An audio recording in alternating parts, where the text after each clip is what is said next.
I'm going to just run through the code a little bit the way we have it now after the first 3D lab class. And what you should do first, if you haven't either done the lab assignment or not gotten the latest project files online, you can go to the course website here, and under other material you'll find these files here, project files for the first 3D project. Just get those and do the Gradle import, or change the name first and do the Gradle import then if you like. And what you'll get with these project files is that the matrix and the model matrix, for instance, you'll have the versions that we've already built throughout the programming sessions. So you'll have these functionality here, all the transformation functions. What you should maybe do to this class is to take add rotation Z and copy it and change it into rotations around the y-axis and rotations around the x-axis. And in the end, we might also look at making a generic function just for rotating around any vector. But since we're working in 3 dimensions now, we're going to want to have this model matrix class pretty nicely fleshed out. So the only thing you have to do here is copy this, change the name to add rotation x, for instance, and then you'll just put the cosine here, minus sine, sine, cosine, and 1 up in the corner and 0 and 0 here, and then you've got the rotation around the x-axis. Same for rotation around the y-axis. You're going to end up with cosine here, sine over here, minus sine here, and cosine here. Then you'll have 0, 1, 0 here, and 0, 1, 0 in this line as well. So add these rotations and you have pretty solid functionality to work with a model matrix class. Matrix class itself we've already looked at. I don't think there's anything important in point 3D that we added except this set function here. I actually added after I made the files, the online files. So you might want to add that. It's just because it's the way that I send the data or send the coordinates into the point class in the camera class that I built. But it's not important. You can do it in different ways anyway. Same for vector. You'll get this vector 3D class here. The set function I added afterwards, but other than that, you'll have the scale function here, add the dot product, dot self for the length squared. You have a length function here, which basically takes the dot self and takes the square root of that. A normalized function that finds a unit length vector with the same direction as the vector you're using and actually changes the data inside it. We have cross product here, and then we have difference between 2 points that returns a vector, which is a static function that you simply send 2 points into. So a little bit of functionality there in vector 3D, point 3D, matrix and model matrix. And then we have the box graphic and the sphere graphic, which are interesting classes. We can look at the box graphic first. Oops. So box graphic you have here. You can see already that there are a lot more coordinates that we're sending in to make a simple 3-dimensional box than we did just making a 2D square. But it's pretty much the same idea. We're repeating some of the coordinates here, since there are actually only 8 vertices in a box, but we're repeating them, so every 4 vertices together are the way we're going to draw a single polygon or a single side to the box. So some of it is repeated. So it's 3 times 4 here for each polygon, 3 times 4, 3 times 4. That's in the end 12 polygons. No, sorry, 6 polygons that we have here. 12 numbers in each polygon, 3 for each coordinate and 4 coordinates in each. And then we have the normal area here. And the normal area simply has the same number of vertices, and since we're working with 3D vertices in the normals and 3D vertices in the vertices themselves, or 3D coordinates in both. We just have the same number of coordinates here. And so the first normal here is simply the normal that will be used with calculations when we're sending the first vertex through the pipeline. And the second will be the second one for the vertices, and the third, so on and so forth. So these simply match up, and OpenGL will send them 2 and 2 together, the normals alongside the vertices through the shader. And we're going to look at the shader of it in a moment to see how that runs through there. So we simply build these buffers, and that's all we do when we create it. Then when we actually draw the cube, rather than only drawing the single square as we did before, now we actually send an attribute pointer to the vertex pointer using the vertex buffer, and we have a normal pointer here as well using the normal buffer, and then we draw each. So the first 4 vertices become the first side, and we draw that with triangle fan. Then we draw the next side and the next side, so ending up drawing 6 sides. If you got this code before I changed it, and I'll change it just after I make this video, I accidentally had a 7th line here, like this. This caused glitches simply because we're trying to read from the buffer kind of behind the last index of the buffer. So we're trying to read 4 vertices that aren't really there. And what has happened is that the memory behind the buffer, wherever it is in memory, is simply read, and so there's just random data that's sent in there, and sometimes that builds some weird vertices that are in the way of stuff that we want to see. So some glitches because of that. If you have that code, all you need to do is simply take that 7th line out and everything will be nice. If you're getting the code after I change this, then that won't be a problem anymore. Okay, so that's the box graphic file.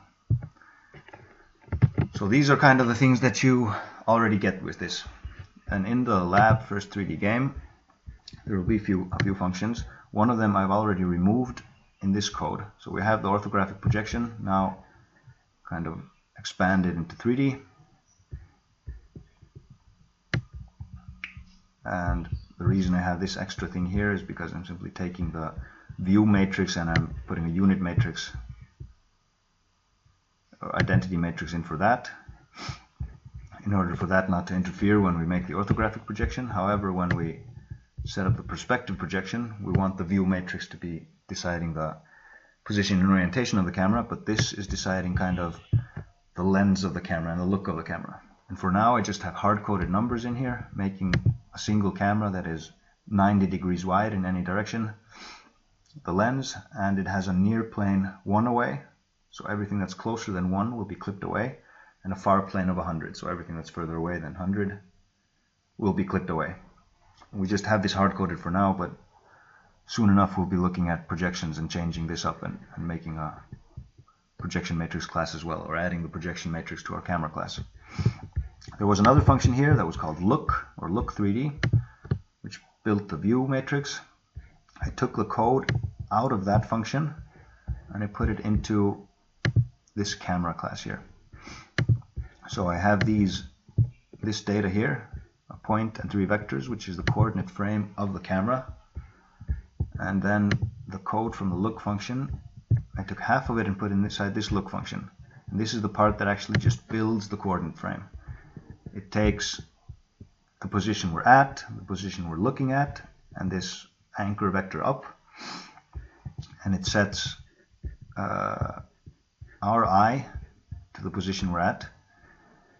It sets the n vector, which is the vector that points straight back from the camera, to the difference between where we are and where we're looking. And it takes the cross product of the up vector and this n vector, normalizes the 2 vectors it has, n and u, and finally takes the v vector, which is the straight up vector, and takes a cross product there as well. So in the end we'll have 3 normalized vectors and a single point having the position of the camera and the vectors describing the orientation of the camera, how it's tilted and how it's pointed. Other functions in here that are actually described in the slides of the slide lecture about camera orientation. We have slide here, which is just moving the camera along its own axis. So we're saying along the u-axis, which is the camera's kind of x-axis, Along the u vector, we're going to go this far. Along the v vector, we're going to go this far. And along the n vector, we're going to go this far. I'm going to show you in a moment how we actually use this. Or we can actually just look at that first here and see what I've done with that. What I do with a camera now is that I simply make a camera here a class variable, just camera cam, and down here I say camera equals new camera, and I send just the location from the shaders so I know where to put the matrix, and then I call look to build a matrix here, and this is simply the position I want to be at, this is the position I want to look at, and this is the up vector I'm going to use. You can actually change this around a little bit if we... Okay, we're looking at 0, 3, 0 here. Let's just look at how this looks now. So what we have to make sure we then do, so I'm building the new camera, what we have to make sure that we do is that in the display function,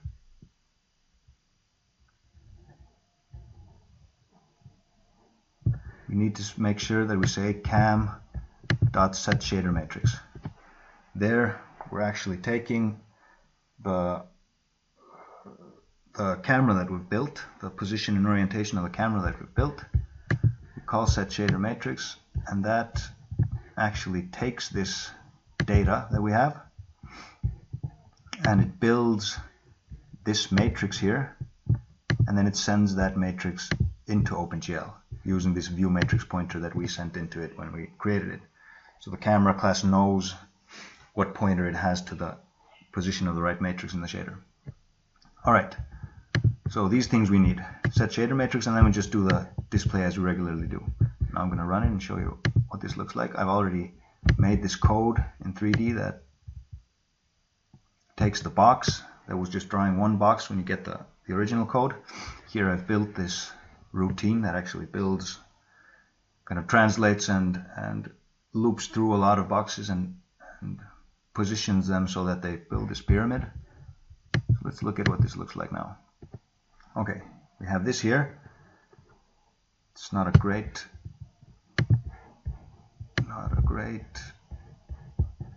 direction to look at it from. It becomes pretty flat. So let's make this more interesting here in the look function.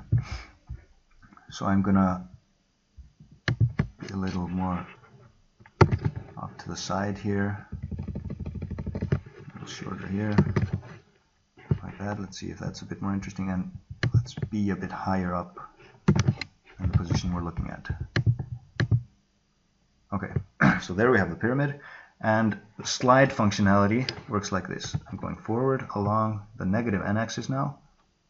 Now I'm going along the positive n-axis, and you can see I'm not moving in the coordinate system that the pyramid is built in. I'm moving in the camera's coordinate system. I'm moving straight forward.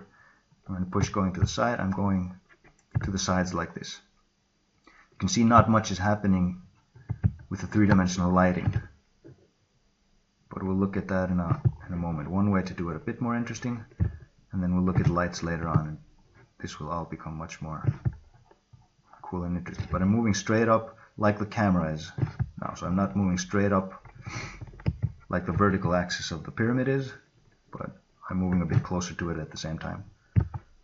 So here we're using the slide function, just moving along the axis of the camera.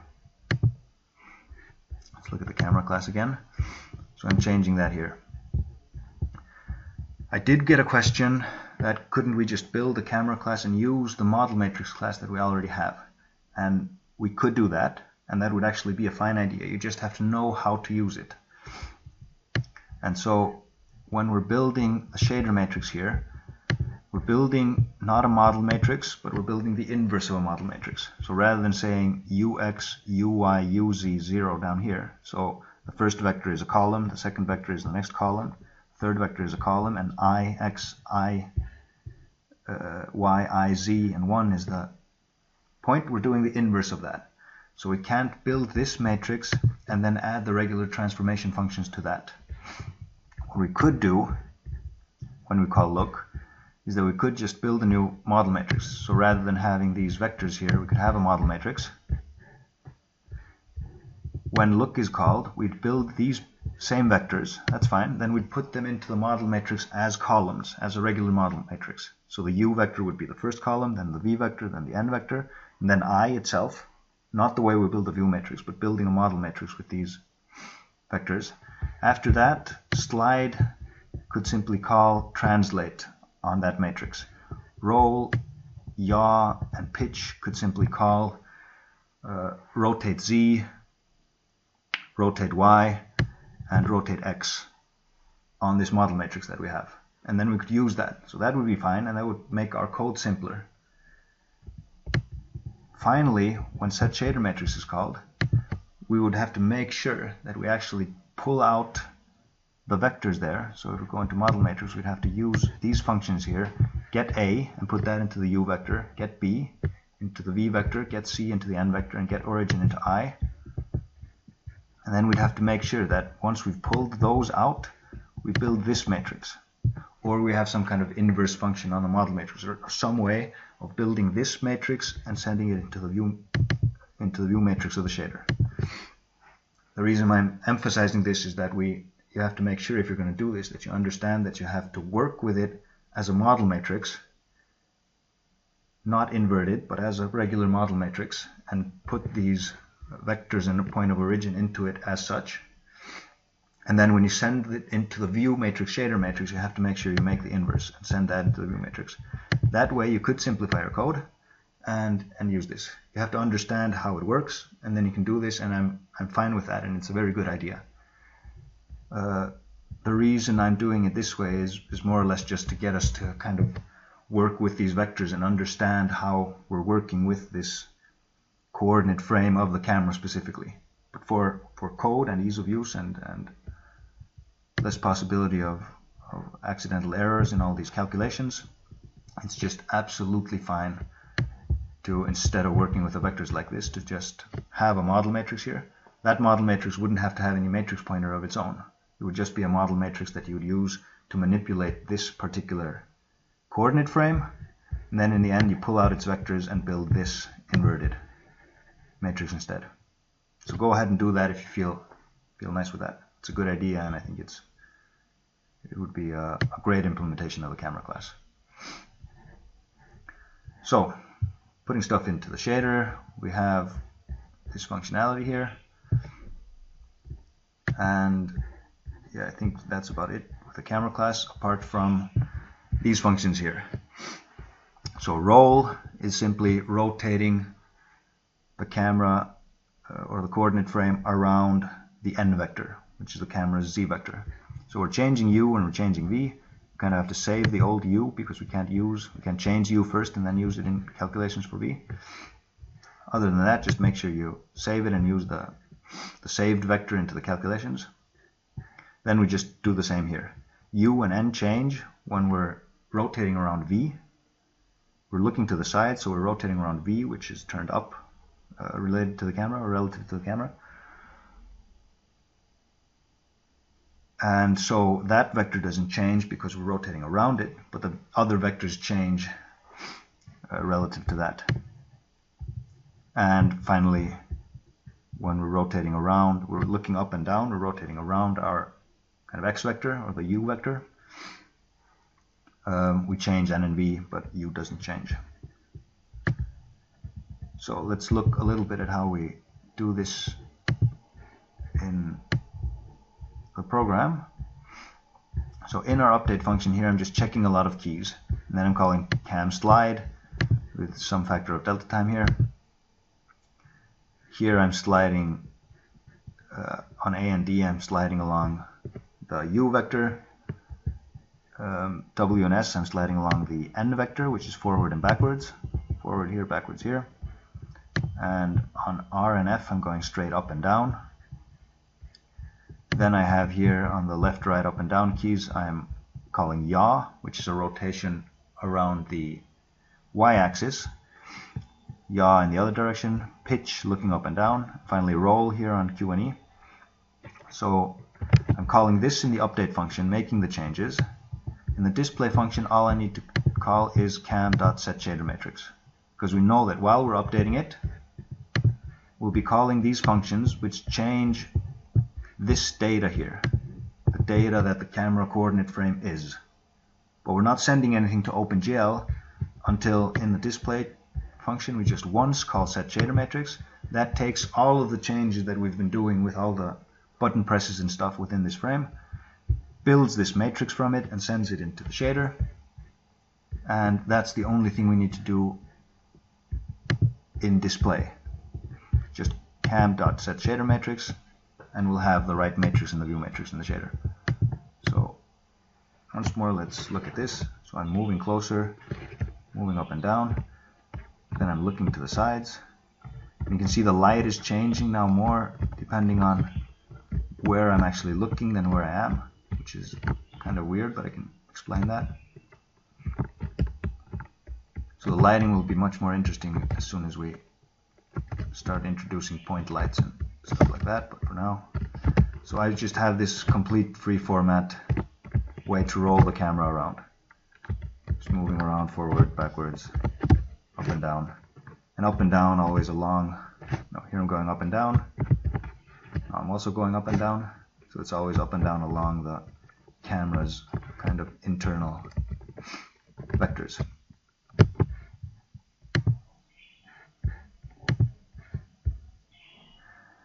So let's now just look at the shader itself a little bit. We've been talking about the shader a lot, how we're sending these matrices into it.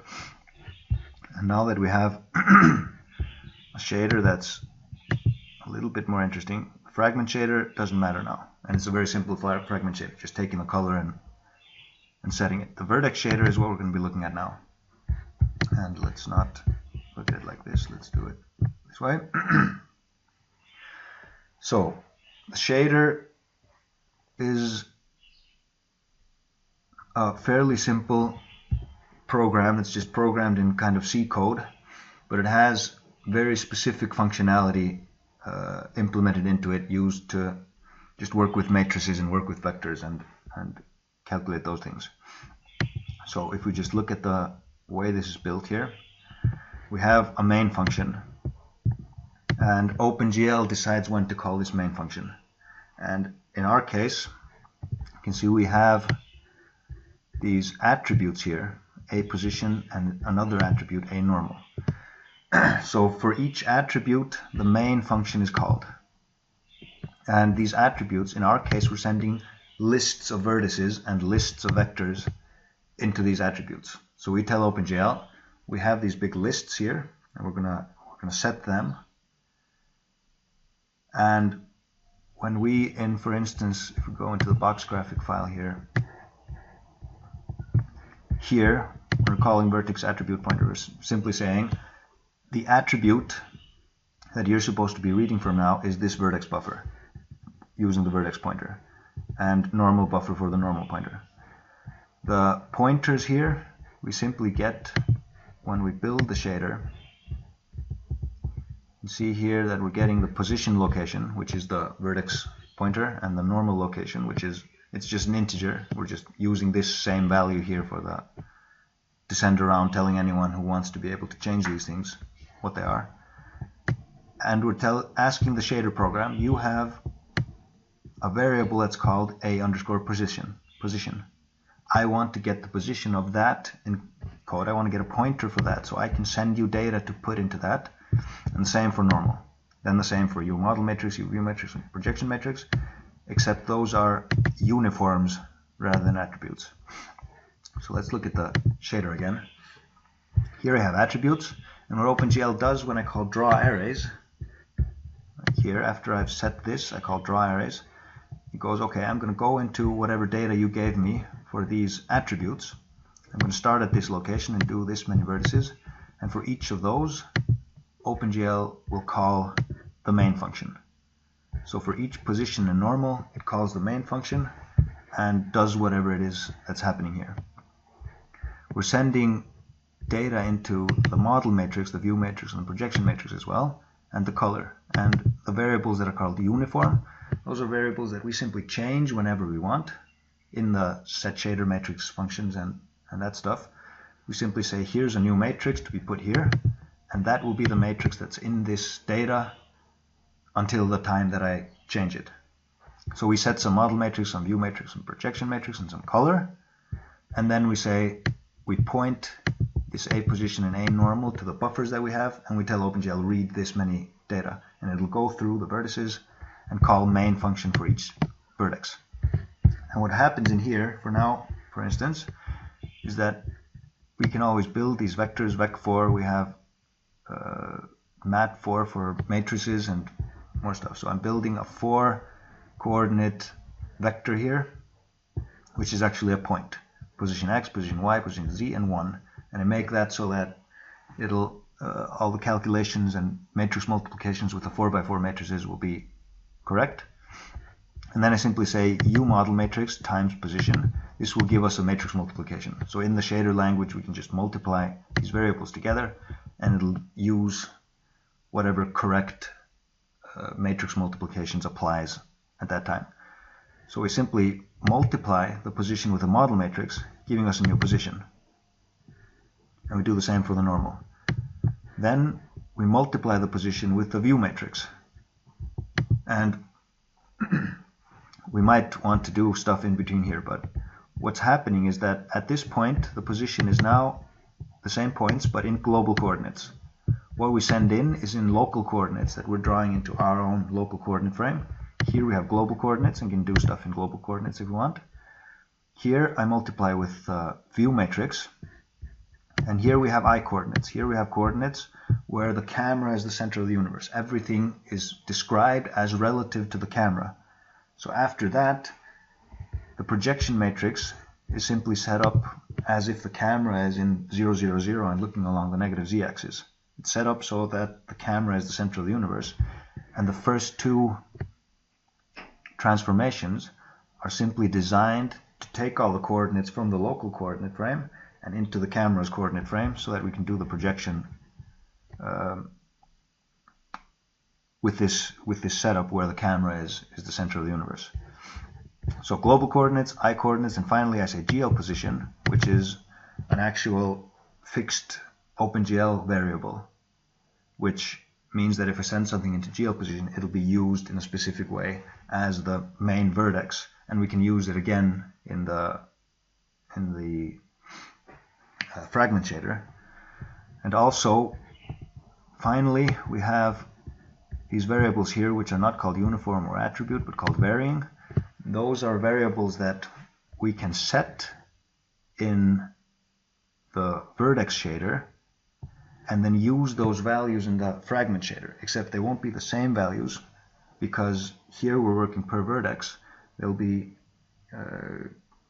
kind of calculated onto each pixel that this image will be rasterized on in the end. And inside the vertex shader we can use this V color again, but we're using the pixel value for that, for each pixel. So we'll go into that more later, but what we're doing here in the color is we're doing a lighting calculation, a very, very simple lighting calculation, simply taking the angle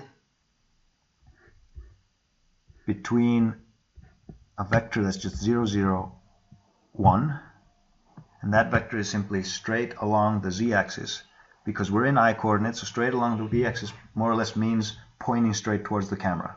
Although it's not straight towards the camera, it's straight along the plane that's parallel to where the camera is pointing. And that's why the lighting is so weird. And we're just doing this simple angle or cosine of this angle, and the cosine of that angle will be 0 when the vectors are perpendicular, but 1 when the vectors are parallel. So when they're parallel, we have the brightest light. So it's designed to look like there's a light behind the camera that's always lighting forward. If you want this to look a little bit better, there's one thing we could do. We could say normalize. Let's see if we can just do this here on the fly.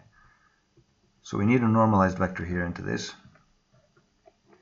And here we're gonna do vec4. This vec4 is going to be position dot x position.y, position.z, and 0. So we're taking the position that we have, and we need that negative. And because the camera is in 0, 0, 0, that is, after we've done these calculations here, we're in I-coordinates, the camera is the center of the universe.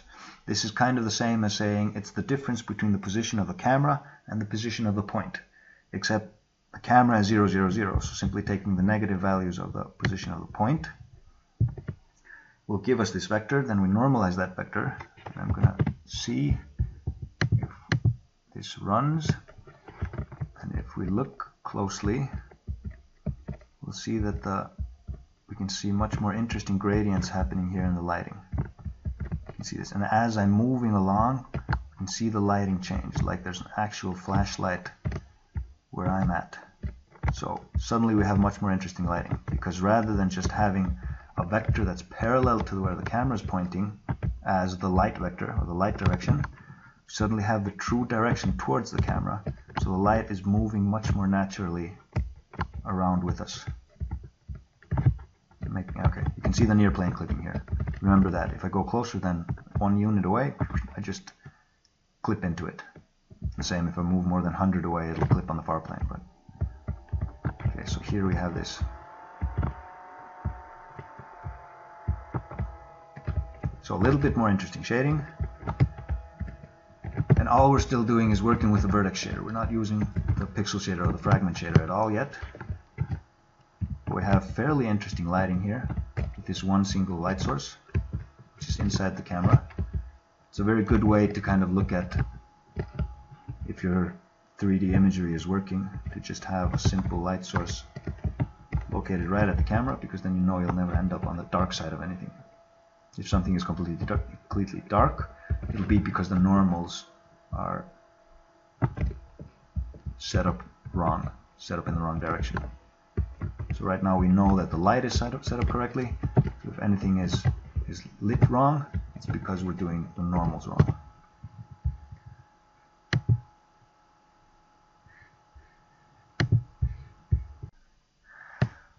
So now just go ahead and look through the classes that you have here. For instance, the sphere graphic. You can look at it here. It's fairly complex code here, but what it's just doing, it's doing a double loop going through sine and cosine on each direction and ends up making a sphere. It's basically taking each slice or each latitude or each two latitudes together, and it's building like a strip of polygons along that, circumferring the circle, and it goes up one. You can look at this in OneNote if we like. Yeah, we already have this image here, but we can draw it again just to kind of understand where we're coming from.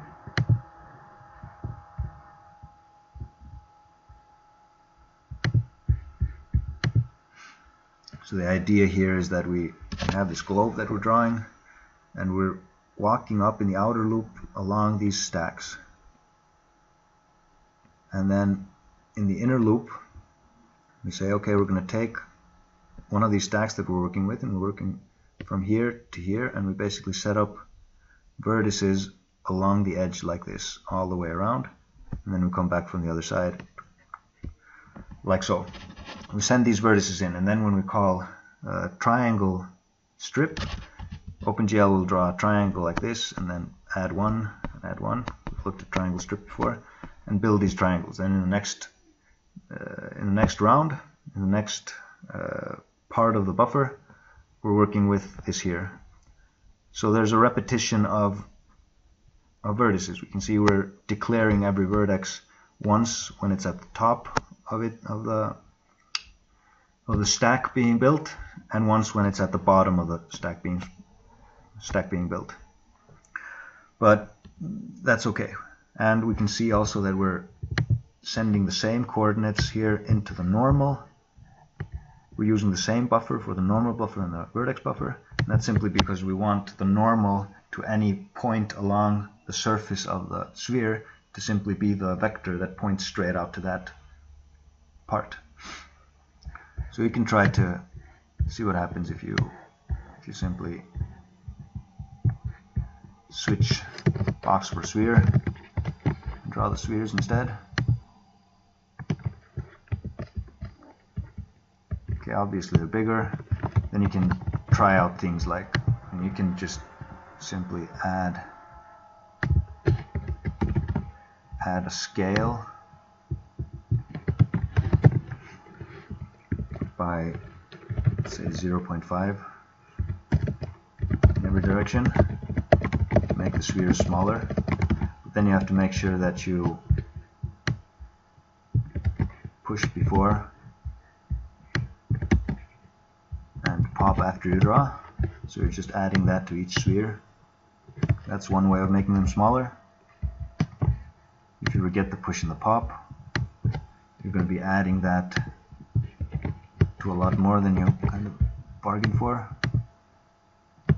So yeah, this is actually pretty interesting. You're scaling them down constantly along each line, and then we pop back out, and then all the scalings go away. So yeah, you can do a lot of interesting stuff just with repeated scaling, making fractals and stuff like that. Okay, so that's one way. You could also change the translation in each frame, and also just experiment with, like, for instance, adding a rotation. If we go here and add a rotation at the correct point, we'll end up, okay, so this is rotating around the axis.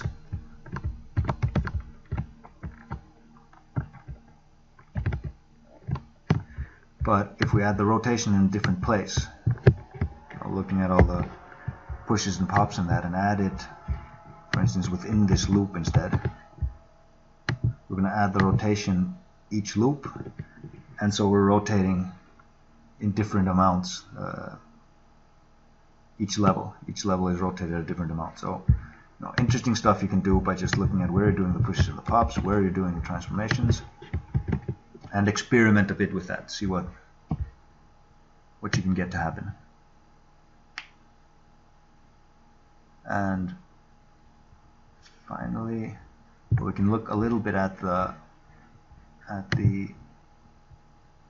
sphere graphic class here again, and see here I'm doing stacks and slices of 50. So that's a lot.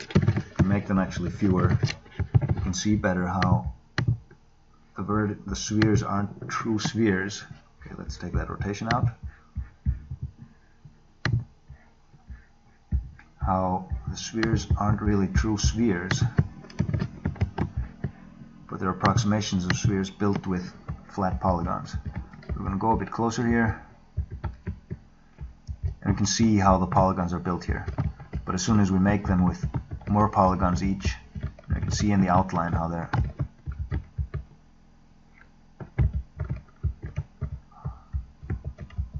built up here.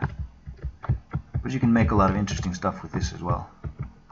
And you can also see how you don't get hard edges where the lights meet, because we're using the same normal for each vertex. This vertex here uses the same normal when it's being defined as part of this polygon, and when it's being defined as part of this polygon, and this polygon. And so we get the same light, same color for that vertex, and then the color is made gradient here. We make these gradients out from that, and that's what happens between the vertex shader and the fragment shader. So by defining the same normal for the vertex in each polygon, we get this effect. Whereas if we switch it out again and draw the cube instead,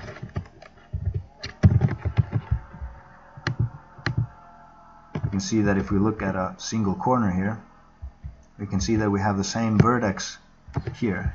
This is one vertex, and it's part of this polygon, and this polygon. But when it's defined with this polygon, it has a normal that's straight out here. When it's defined with this polygon, it's a normal that's straight out to this direction. And when it's defined as part of this polygon, this vertex has a normal that's straight up. So the vertex is part of 3 polygons using different normals each time, and we get these hard edges between the polygons. In the sphere case,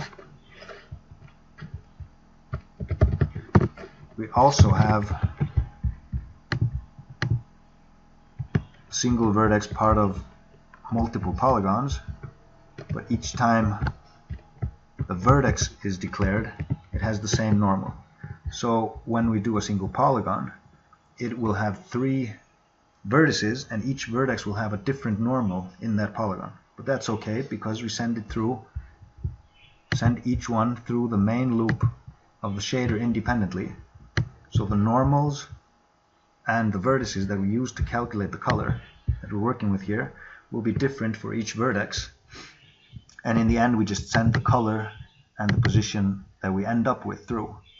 But we can do all the calculations we want here using these different things, knowing that a single vertex along with its single corresponding normal will be sent together through the main function at a time, meaning that in our vertex and normal arrays we can have different normals for different vertices as part of different polygons, or even different normals for different vertices as part of the same polygon. So experiment with this. Just go through this, experiment, change out spheres, use spheres and boxes, and yeah, definitely do stuff like, if we're using the box graphic, try things like adding scales. Let's see if we again do pop and push here. For instance, let's do this. It doesn't matter if we do it before or after here. Well, we're going to do it before we set the shader matrix anyway. So here. So if you do model matrix dot main dot add scale, and try to scale differently along different axes, and we can say 0.2 here, 1 here, and 1 here. We're going to get these walls. Okay, so suddenly I have all these walls. I could make some kind of if loop here and say if it's part of an odd numbered, if I modulus 2 equals 0, I'll do one thing, otherwise I'll do another. And then we'll scale this on Z rather than X. 1 here, just to see what happens. Okay, so we'll have some of the walls being this direction and some of the walls being the other direction. And then obviously I'm just doing this using an if sentence here, and you can do it using random, whatever you want. But in the end, you can actually use this kind of thing to build something like a maze that we'll be doing in a project later on. Saying each tile in a maze has an east wall and a north wall, and a south wall, which is actually the north wall of the next tile, and a west wall, which is the east wall of the next tile. Anyway, you only need 2 per tile, and then you'll simply have some kind of structure saying, is there an east wall on this tile? Is there a north wall on this tile? And you can build your entire maze, and simply for each tile you translate to where the tile is, just like we're translating here in the pyramid. If there's a north wall, you just flatten it out in that direction and put it there, and then pop that off.